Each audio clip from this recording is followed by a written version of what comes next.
Story చదవబోతున్నాను. తను book తెరిచిందంటే నా గుట్టు బయటపడుతుంది. అరే బుక్ ఎక్కడికి తీసుకెళ్తున్నావు? గోపి ఆ బుక్ ఇవ్వు. కుదరదు, నేనివ్వను.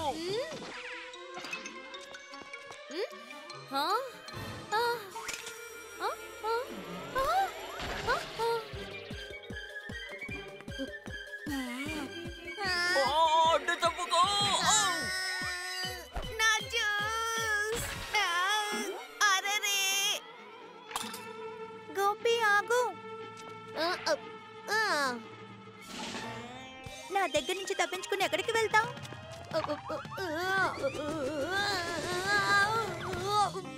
నన్ను పట్టుకోవడం నీ వాళ్ళు కోదులు.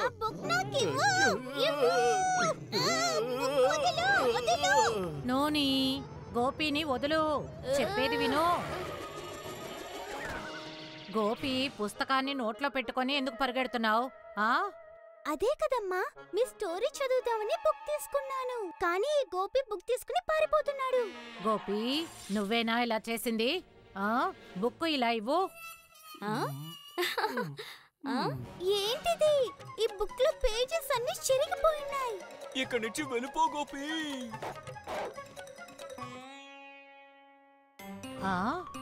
ఇవి గోపి కాలి గుర్తులు. గోపి ఇప్పుడు అర్థమైంది, అందుకే వాడు ఆ బుక్ తీసుకొని పారిపోయాడు. సరే పర్వాలేదు, ఊరుకోండి. వాడు కావాలని దీన్ని చింపుండడు. కావాలని చించలేదా? కానీ నాకు నష్టం జరిగింది కదా.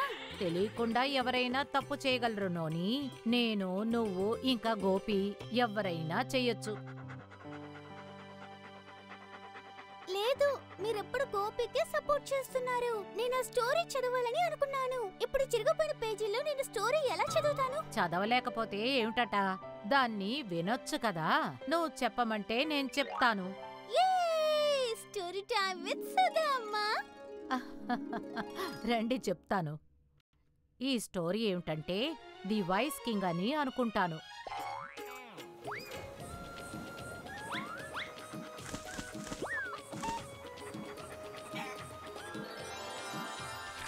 The wise king.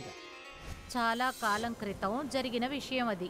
వీర్వర అన్న పేరు గల ఒక అబ్బాయి ఉండేవాడు.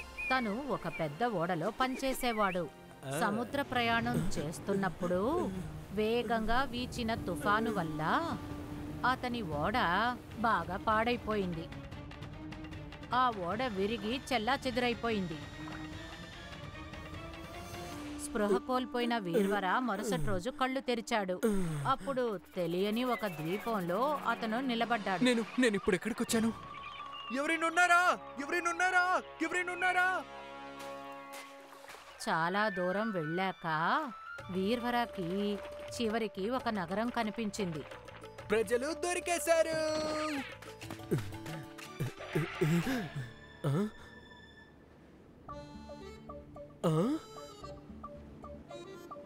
ఇక్కడున్న ప్రజలందరూ ఎక్కడికి వెళ్ళిపోయారు?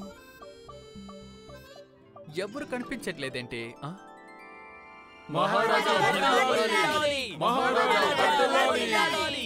మహారాజానా? ఎక్కడా?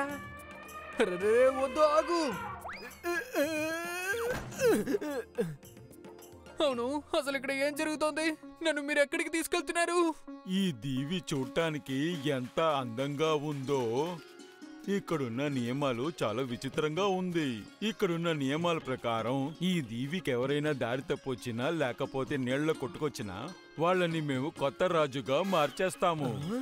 ఇంకా జీవితకాలమంతా పాత రాజుని ఎవరూ లేని దీవికి పంపించేస్తాము.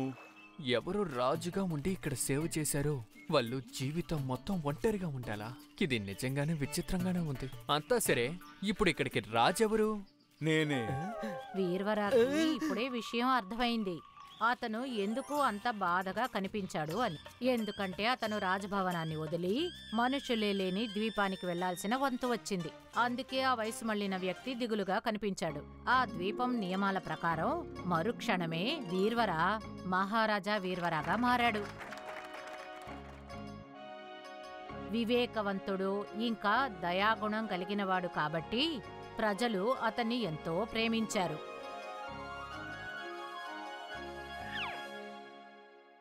కానీ వీటి మధ్య ఒక విషయం ఉంది.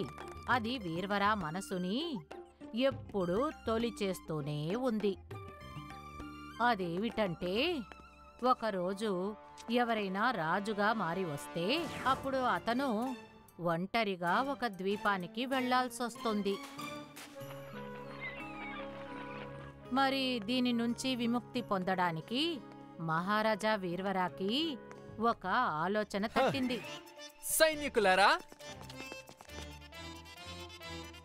వర్షపు కాలంలో సముద్రం పక్కన ఉన్న ఇల్లులు మొత్తం కొట్టుకుని వెళ్ళిపోతోంది. అందువల్ల నా ఆజ్ఞ ఏంటంటే ఎవరూ లేని ఆ దీవి ప్రదేశంలో మన దేశంలానే ఆ దేశాన్ని కూడా బాగు చేయండి. అందులో ఇల్లు, కొట్లు, వీధులు ఇంకా అన్ని ఉండాలి. ఖాళీగా ఉన్న వీధుల్లోనా? కానీ మహారాజా, అక్కడికి ఇక్కడి నుండే పంపించిన మహారాజులే కదా అక్కడ ఉంటారు. ఇది నా కోరిక కాదు, ఆజ్ఞ. అర్థమైందా? అలాగే మహారాజా. మహారాజు వీర్వర ఆజ్ఞానుసారం మనుష్య సంచారం లేని ఆ ద్వీపంలో దట్టమైన అడవిని నరికి అభివృద్ధి పనుల్ని మొదలు పెట్టారు.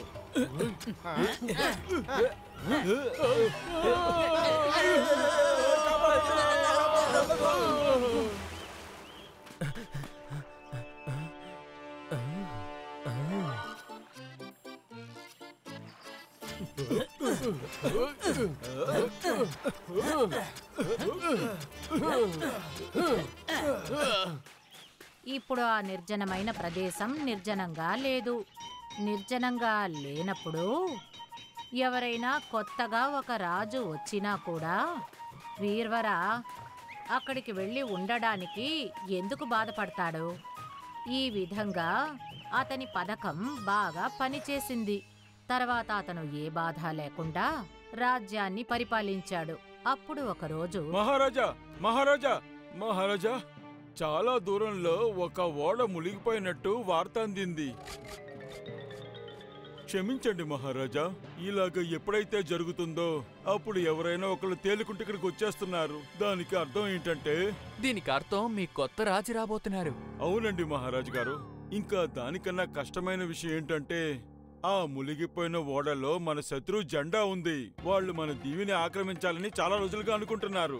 ఇంకా మన దీవి నియమాల ప్రకారం వాళ్ళ మనుషులు ఎవరైనా ఇక్కడికి వచ్చారంటే వాళ్ళని మనం ఇక్కడికి రాజుగా చెయ్యాల్సి ఉంటుంది. ఈ వార్త వినగానే ద్వీపంలోని ప్రజలు ఆలోచించసాగారు. ఆ తర్వాత బాధపడ్డారు. వాళ్ళందరికీ మహారాజు వీర్వర మీద ఎంతో ప్రేమ ఉండేది. అదే విధంగా ప్రేమ, గౌరవం వీర్వరాకి వాళ్ల మీద కూడా ఉండేది. కాబట్టి బయట మనుషులు ఎవరైనా వచ్చి వాళ్ళని ఇబ్బంది పెట్టకూడదని అనుకున్నాడు.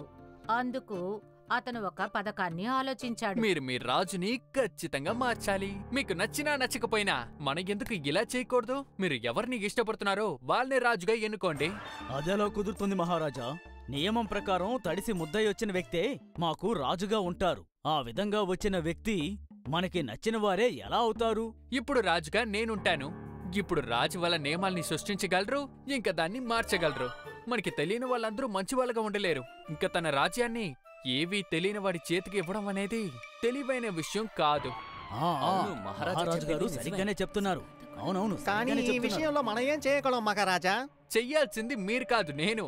ఇక్కడ ఉన్న ప్రజల మంచిది కోసం నేను ఇక్కడ ఒక నియమాన్ని తీసుకొస్తున్నాను. మీరు మీలోనే ఒక రాజుని ఎన్నుకోవండి. కానీ మా మహారాజు వల్ల పశ్చాత్తాపం చూపించే అవకాశం ఉంది.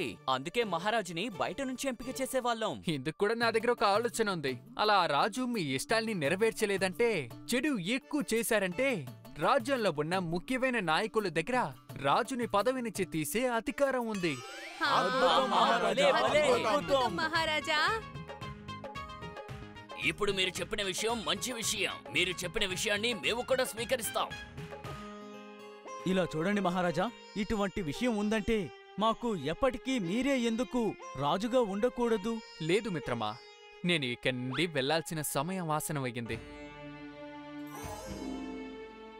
మీరే మీ రాజుని ఎన్నుకునే సమయం వచ్చింది.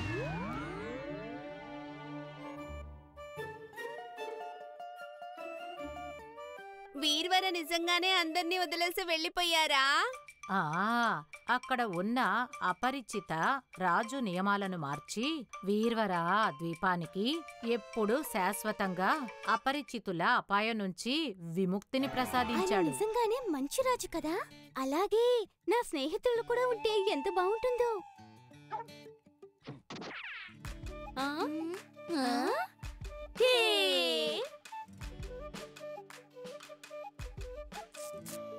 హా, ఇప్పుడు నువ్వే చూడు, ఈ బుక్ రెడీ అయిపోయింది. హే! నువ్వు కూడా మంచివాడివి. ఎందుకంటే నీ వల్లే అమ్మ యొక్క స్టోరీ అమ్మ ద్వారా మనం తెలుసుకోగలిగా. If you like this video, subscribe to our channel Murthy Media. మట్టి మట్టలు నెట్టప్పు మని పడిను చెక్కాదే తిరిగి తిరిగిను నిజంగా నిజంగా కథ వినిపించెను. వచ్చా నేను పులుపు తీపి తినిపించెను. చిన్నారి పిల్లను అమ్మమ్మ నానమ్మను, చిన్నారి పిల్లను అమ్మమ్మ నానమ్మను.